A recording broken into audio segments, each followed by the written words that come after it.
Bonjour et bienvenue au sein du podcast Où ça mène quand on s'aime, celui qui donne la parole aux conjoints d'agriculteurs. Elles sont femmes de céréaliers, d'éleveurs, de viticulteurs, en bio, en conventionnel, en raisonné. Elles viennent de toute la France. Certaines sont tombées dans l'agriculture toutes petites, d'autres la découvrent jour après jour. Elles jonglent entre la ferme, la famille, leur métier et portent une force incroyable.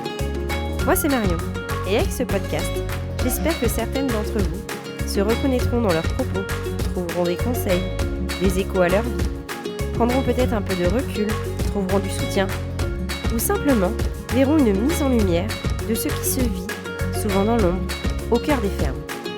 Ici, c'est de la good vibes, de la sororité, du partage, et un vrai souffle de girl power en agriculture.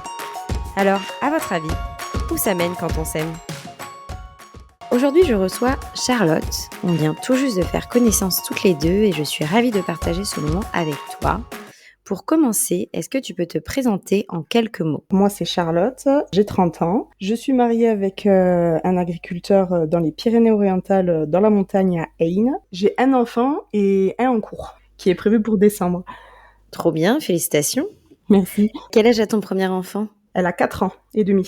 Ok, trop chouette. Avant de parler un peu de toi plus en détail, est-ce que tu peux nous décrire un peu où tu vis, avec qui, et nous présenter un petit peu la ferme de ton mari ? Je vis à Aynes, dans les Pyrénées-Orientales, donc dans le 66, qui est dans le sud-sud de la France. Et nous, en fait, on habite dans les montagnes à 1600 mètres d'altitude, au pied des pistes de ski, clairement, parce qu'on est à 5 minutes de la station en voiture. Mon mari est en GAEC avec ses parents depuis 2018. Ce sont des vaches à viande de race gasconne, des porcs depuis qu'il est installé et un peu de céréales, mais pour la production des vaches. Les vaches sont en agriculture biologique. Ouais. Et les porcs, non, par contre. Et ils sont sur air paillé. D'accord, ça marche. Et donc, c'est une ferme depuis plusieurs générations dans la famille ? C'est ça. Alors, mon beau-père, en fait, s'est installé dans les années 80, il me semble. Et après, ma belle-mère a suivi en 99 avec du canard. À l'époque, elle faisait du canard gras. Ok. Et avant ça, en fait, le père de mon beau-père faisait des brebis, mais sur une autre exploitation à Saint-Thomas, qui est un peu plus bas dans la vallée. Ok, ça marche. Et alors maintenant qu'on voit un peu mieux le décor, on va parler un peu plus de toi. D'où viens-tu initialement et est-ce que tu as grandi dans un milieu agricole ? Alors, moi, je suis née en Franche-Comté, à Besançon, donc rien à voir avec le sud. Ouais, clairement. Mon papa était militaire et maintenant il est à son compte pour faire des travaux chez les gens. Et ma mère était infirmière. Et elle s'est aussi reconvertie parce qu'elle pouvait plus faire son travail. Donc, pas du tout dans le milieu agricole.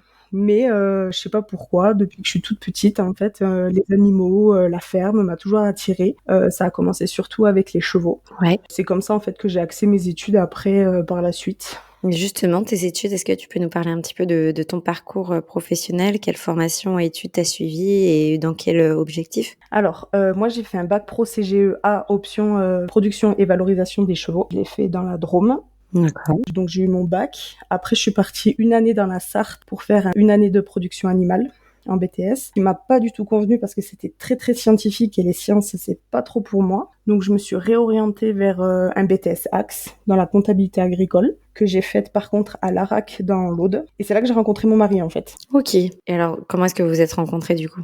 Eh ben, en fait, on a le même âge, sauf que moi, j'avais retapé une classe, donc je me retrouvais en première année. Et lui, il était en deuxième année, pareil, du même BTS que moi. La force des choses a fait que, on était souvent ensemble et les axes traînaient souvent ensemble, première et deuxième année. Donc ça s'est fait tout naturellement, en fait. Ok. Bon, on en parlera un petit peu plus tout à l'heure. Qu'est-ce que tu fais aujourd'hui professionnellement ? Je suis fonctionnaire, donc je travaille dans une mairie où je fais de la comptabilité. Donc toujours dans le même domaine, mais plus trop dans l'agricole alors. C'est ça, je ne suis plus dans l'agricole depuis 2020. Est-ce que tu files un coup de main côté administratif sur l'exploitation, de par tes connaissances de comptabilité agricole, ou pas spécialement ? Non. En fait, avant, j'étais installée avec mon mari, on s'est installés ensemble sur l'exploitation. Et en 2020, j'ai arrêté l'activité parce que ça se passait pas très bien, en fait, au niveau relationnel avec mes beaux-parents. Donc, pour bien séparer la vie perso de la vie pro, j'ai pris la décision de partir. Ce qui était difficile, mais une bonne chose, on va dire. Je m'occupe pas du tout de la partie comptable de l'exploitation actuellement. J'aide sur les réseaux sociaux. Des fois, on en parle avec mon mari sur certaines choses qu'il pourrait faire par rapport au porc. Mais après, sinon, le reste, non. ça. Ok, donc c'est vraiment par rapport à tes beaux-parents parce que vous aviez mis en place des changements sur l'exploitation ou... Ben nous, on s'est installés en 2018 et en fait, de base, on avait décidé en fait de s'installer que tous les deux avec mon mari en GAEC, en faisant du porc, et il voulait faire un peu de vaches, continuer les vaches gasconnes parce que c'est vraiment une passion pour lui à côté. Et en fait, ce qui s'est passé, c'est que on sentait que mes beaux-parents, surtout mon beau-père, voulaient vraiment que mon mari s'installe avec eux sur l'exploitation pour continuer ce qui avait été créé, ce qui est normal aussi. Mais ça a été comment dire Un peu compliqué de faire un choix ou de se positionner, quoi. Ouais, c'est ça. Puis à l'époque, franchement, on était jeunes, c'était compliqué. On voulait vraiment, enfin moi surtout, je voulais pas parce que je voulais pas qu'il y ait d'amalgame, pas faire de disputes ou quoi, parce que moi on m'a toujours dit travailler en famille c'est très compliqué. Je l'ai vu dans ma famille pour certains, pas dans l'agricole, mais pour d'autres entreprises. Donc, je sais que ça peut être compliqué de travailler en famille. Moi, je voulais pas. Et puis, bon, à l'époque, j'étais jeune, hein, j'avais la vingtaine. Et c'est vrai que c'est toujours plus facile, en fait, de s'installer sur une exploitation qui tourne que de créer de tout à zéro, quoi. Donc, finalement, on s'est installé. Après qu'ils aient réussi à nous convaincre avec eux. Et on a commencé les porcs en 2019. Donc ça a mis 1 an à peu près pour que les porcs entre guillemets arrivent et commencent à être découpés sur l'exploitation parce qu'on fait la découpe et on fait la vente directe à la ferme. Et ça a été compliqué au début de prendre ma place parce que j'avais déjà travaillé sur l'exploitation de mes beaux-parents en tant que salarié, mais c'était pas du tout pareil en fait. J'ai vu une différence entre le salariat et être associé, on va dire. Ouais. J'ai vu un changement de comportement, on va dire. C'était différent. Ouais, c'était pas les mêmes attitudes, peut-être pas les mêmes attentes, c'est ça? C'est ça, des petites réflexions qui au début nous paraissent anodines, mais qui, à force et sur le long terme, sont assez lourdes et assez pénibles, on va dire. Ok, ouais, je comprends. Et du coup, tu penses peut-être un jour revenir sur la ferme ou quand tes beaux-parents, par exemple, pendant leur retraite ou quelque chose, ou pas spécialement? Ah bah oui, on en discute avec mon mari de temps en temps, même en déconnant, mais c'est vrai que moi, l'agricole me manque énormément. C'était ma passion, hein, honnêtement. Je préférais sauver mon couple et sauver ma vie de famille que de rester dans quelque chose où c'était voué à l'échec sur le long terme dans cette situation-là. Mais je sais qu'avec mon mari, ça se passe super bien quand on travaille ensemble. On développe pas mal de trucs, on sait ce qu'on a à faire chacun de notre côté. Donc je sais qu'à long terme, si mes beaux-parents après prennent la retraite, oui, il y a des chances que je me réinstalle avec mon mari. Et le fait d'avoir quitté l'exploitation, est-ce que tes relations avec tes beaux-parents ont repris leur cours? Est-ce que vous avez réussi à séparer, comme tu disais, le pro du perso? Est-ce que ça va mieux? Alors au début, ça a été très compliqué parce qu'on sait pas du tout. Enfin, de mon côté, ça a été moi, c'est tout ou rien en fait. Donc de mon côté, je voulais plus les voir. On habite dans le même village, hein, pourtant. J'étais enceinte de ma fille, je les ai pas vus pendant pratiquement toute ma grossesse. C'est mon mari qui allait leur annoncer qu'on allait avoir une fille, que c'était une fille et pas un garçon. Moi, je voulais plus les voir parce que c'était très compliqué.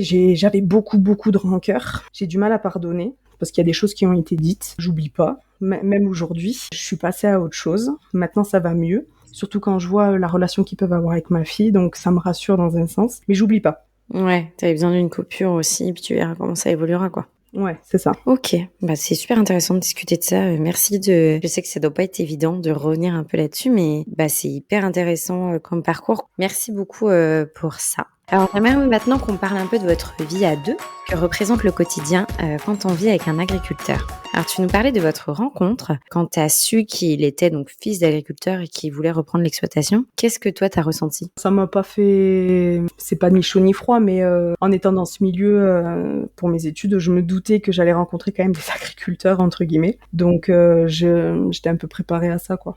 Ok. Vous vivez là sur la ferme ou à côté? Non, on vit pas sur la ferme, c'est mes beaux-parents qui vivent sur la ferme et après on a le bâtiment des vaches qui est vraiment à l'extérieur et des cochons qui est à l'extérieur du village, donc ça c'est bien parce que c'est séparé. Et nous on a notre maison à nous vraiment qu'on a acheté en 2019 dans le village où on est tranquille et c'est vraiment chez nous. Donc du coup c'est vrai que c'est pratique on va dire pour séparer la vie pro et perso. Ouais, donc ça c'est vraiment un choix de votre part pour faire cette dissociation-là. Oui. Oui. Sachant qu'on est à côté quand même des animaux, on est vraiment à côté, hein, donc il n'y a pas de problème au niveau des trajets ou autre, quoi. Ouais, puis de l'organisation avec l'élevage, quoi. C'est ça. Ok, Ça marche. Est-ce que toi, tu as toujours souhaité vivre à la campagne? Est-ce que tu vivais à la campagne avant? Et pour quelles raisons? Alors oui, moi j'ai toujours vécu à la campagne, clairement, parce que bon, on a beaucoup déménagé que mon père était militaire. Et quand j'ai rencontré mon mari, j'habitais dans les Hautes-Alpes, dans un endroit qui était vraiment un peu perdu. Donc vraiment, j'avais l'habitude de la campagne. Et ça m'a pas fait plus peur que ça de venir vivre ici. Alors par contre, petite anecdote, j'habitais en montagne et moi j'en avais marre de la neige, j'en avais marre de la montagne et j'étais là à dire à mes parents, je n'habiterai plus à la montagne, je ne veux plus. Donc mes parents, eux, ont déménagé à Argelès-sur-Mer et moi j'ai fini à Aynes à 1600 mètres d'altitude à suivre mon mari avec de la neige l'hiver. Donc on va dire l'amour donne des ailes. Mais ouais, non. Non, Comment est-ce que vous vous organisez pour garder un équilibre de couple dans le rythme avec la ferme? c'est un peu compliqué des fois, on va pas se mentir, parce qu'il y a des grosses périodes. Nous, on a regroupé les vélages sur l'hiver. Donc les vélages commencent de décembre et vont jusqu'à avril. Et après, on a toute la partie cochon. Bon, on fait pas naître, on achète, on engraisse. Ça prend un peu moins de temps, donc c'est pratique. Par contre, c'est toute l'année, parce que vu qu'on fait de la vente directe, les 3/4 des cochons sont vendus en vente directe, sont découpés à la ferme par mon mari, qui a passé un CAP boucher l'année dernière. Et tout est vendu à la ferme. Donc il y a toute cette partie découpe, transformation. Pour le veau, c'est surtout l'été. Du coup, grosse période, l'été on se voit pas trop, clairement. C'est la période où en plus il a les foins, donc il part le matin, il fait jour, il rentre, il fait nuit. Même ma fille, des fois, elle a un peu de mal. Mais bon, on arrive toujours à trouver des compromis, donc ça va. Mais là, par exemple, en ce moment, c'est une période entre guillemets calme. Donc, dans ces périodes-là, on arrive à trouver du temps pour nous. On se fait des petits trucs. Même s'il bosse les week-ends, ben, on se fait des sorties à l'après-midi ou à la matinée. On s'organise. Et l'avantage, c'est, vu qu'il est en GAEC avec ses parents, c'est que ben ils sont 3. Donc ils peuvent quand même gérer sur certains trucs. Enfin, ses parents s'occupent de certains trucs pendant que lui, il est pas là et inversement, quoi. Ouais, ils arrivent à s'organiser pour se dégager du temps chacun. Ouais. Et vous arrivez à partir du coup un peu en vacances avec ta fille ou pas spécialement? Alors oui, on arrive souvent quand il a fini les foins, que la grosse période fin d'été, elle est passée, donc la semaine souvent avant la rentrée scolaire. On se prend une semaine ensemble, donc on va chez mes parents à la mer, ou alors on se fait des week-ends ensemble. L'année dernière, on est parti en vacances carrément, vraiment une semaine à Rocamadour. Ça nous avait fait du bien. Alors on part pas tout le temps, mais on essaye quand même de se faire des trucs à 3, quoi. Ok. Et le fait d'habiter sur une station de ski, vous en profitez un petit peu? Alors oui, l'hiver, ça nous arrive d'aller skier quand il y a de la neige. Parce que là, c'est compliqué, on va dire, en ce moment. Les stations ont du mal à avoir de la neige, hein, clairement. Surtout la station où on habite. Mais après, oui, non, franchement, on arrive à se dégager du temps. La petite, elle va au club de sport faire du ski. Puis même nous, si on veut se prendre l'après-midi ou une journée pour aller faire du ski, on est vraiment à côté. Donc, Trop chouette. c'est trop facile pour nous, pour le coup, là. Bah ouais, c'est clair. Et alors, dans ces montagnes, est-ce que vous êtes bien entouré? Est-ce que vous avez des amis, de la famille à côté? Est-ce que tu te sens plutôt bien entouré ou parfois un peu seul et isolé? Alors, on va dire, ça dépend de mon mood, ça dépend de la période, si c'est chargé ou pas. Non, après, globalement, on est bien entouré. Donc, malgré ce qui s'est passé avec mes beaux-parents, ils habitent dans le même village. Donc, maintenant, ça se passe bien. Et effectivement, c'est vrai que c'est un plus, c'est assez agréable, on va pas se mentir. Mes parents sont à 1h30 en voiture, donc c'est pareil, ils sont pas très loin. Et c'est vrai qu'au niveau des amis, on est bien entouré, que ce soit au niveau des personnes qui sont issues de l'agriculture et d'autres qui ne sont pas du tout issus de l'agriculture, mais qui comprennent et qui nous écoutent aussi et qui, quand on a besoin de parler, se décharger, sont là, quoi. On en parle assez souvent, ça, du fait d'avoir des amis qui sont pas spécialement du milieu. Ça fait aussi un peu de bien de parler d'autres choses, même si le fait de fréquenter des gens du milieu, ça peut être aussi un plus parce qu'ils comprennent notre quotidien, nos contraintes. Mais peut-être l'équilibre entre les deux fréquentations autour de nous peut faire du bien, je pense. Clairement. On va parler un peu de l'arrivée de ta fille. Comment est-ce que ça s'est passé, donc d'accueillir un enfant avec un agriculteur? Est-ce que c'est arrivé dans des périodes agricoles qui étaient compliquées ou plutôt calmes? Comment est-ce que tu l'as vécu? Alors, c'était particulier parce que le jour où j'ai appris que j'étais enceinte est le jour où j'ai décidé d'arrêter sur l'exploitation. Ouais. Il a fallu la phrase que mon mari me dise, mais ne reste pas pour moi, pour, enfin, ne reste pas à cause de moi, fais ce que tu veux, moi je t'en voudrais pas, je resterai. Alors ça a été, je pense, le déclic pour moi, et l'après-midi, j'apprenais que j'étais enceinte de ma fille. Donc je me suis dit peut-être qu'en fait c'était écrit, je sais pas. Et ma fille est arrivée donc en avril, ma fille. Donc c'était une période où c'était assez où c'était la fin des vélages, on va dire. Donc après période calme, mais qui s'est enchaînée sur l'été où quand elle était toute petite, il était à fond du coup dans ce qu'on disait, la vente, la découpe et les foins. Avec du recul, qu'est-ce qui, selon toi, chaque jour, te fait du bien dans cette vie-là, dans le fait de partager le quotidien avec un agriculteur? Je trouve que c'est cool parce qu'en fait, ça fait partie de notre vie, même si des fois c'est compliqué, mais il y a des avantages comme il y a des inconvénients. Les inconvénients, forcément, c'est quand on a des impératifs, comme dans tout travail, quoi. Mais les avantages, c'est que même s'il bosse, si je veux passer du temps avec lui et que moi je travaille pas, je peux aller avec lui dans le tracteur, je peux passer du temps avec lui, je peux être avec lui même s'il bosse. Donc, on passe du temps quand même ensemble. Je comprends bien et on arrive aussi, nous, à s'adapter peut-être un peu plus aussi pour pouvoir partager des moments avec eux, je pense. Ouais, c'est ça. Typiquement, cet été, il pouvait pas forcément revenir manger le midi. Donc forcément, avec la petite, on préparait pique-nique et puis on allait le rejoindre pour pique-niquer dans les champs. Donc ça, c'est assez cool quand même. Et puis la petite était super contente. C'était un peu une petite aventure quoi pour elle. Et nous, on passe du temps en famille, donc c'est assez agréable quoi. Ouais, ça permet de faire un peu les deux, de profiter en famille et en même temps, c'est bien d'accepter en fait ce rythme de travail assez dense, je comprends. Est-ce qu'il y a une fierté ou une satisfaction particulière, selon toi, à vivre à côté d'un agriculteur? Ah oui, moi je suis très très fière de mon mari, de tout ce qu'il entreprend, de tout ce qu'il fait. Je l'admire beaucoup parce qu'il travaille beaucoup et il essaye d'être juste dans tout ce qu'il fait, dans sa production, dans ce qu'il fait. Franchement, je suis très très fière de lui et je suis fière d'être avec lui, oui, effectivement, et de dire que c'est mon mari et qui fait ça comme boulot, quoi. Enfin, j'ai pas honte de dire que mon mari est agriculteur. Et heureusement, et je pense que c'est quelque chose qu'on partage toutes, là, c'est ce sentiment de fierté, et c'est ce qui fait tenir aussi, d'ailleurs, parfois. C'est clair. Puis c'est un métier passion en plus, donc on peut pas trop le reprocher non plus. Puis on sait à quoi on s'engage quand on se met avec eux aussi. Exactement. Et d'ailleurs, qu'est-ce que toi, tu dirais à une femme qui commence une relation avec un agriculteur et qui se questionne sur tout ça, sur des contraintes qu'elle aura, sur des difficultés ou des joies et de comment est-ce qu'elle va articuler sa vie avec un agriculteur? Alors moi, je pense qu'il faut déjà mettre les choses à plat dès le début, en discuter au début de la relation, en disant que lui dise ça risque de se passer comme ça, et elle qu'elle sache à quoi s'attendre aussi, parce que si elle n'est pas du milieu, elle peut tomber de haut, on va pas se mentir sur certains points. Après, s'il y a de la communication, franchement, il y a pas de problème pour moi. Les efforts après se font des deux côtés, donc quand on aime une personne, on fait des concessions, que ce soit d'un côté ou de l'autre. Il faut vachement discuter. C'est surtout ça, moi, en fait. Je pense vraiment c'est la clé, quoi. C'est la communication.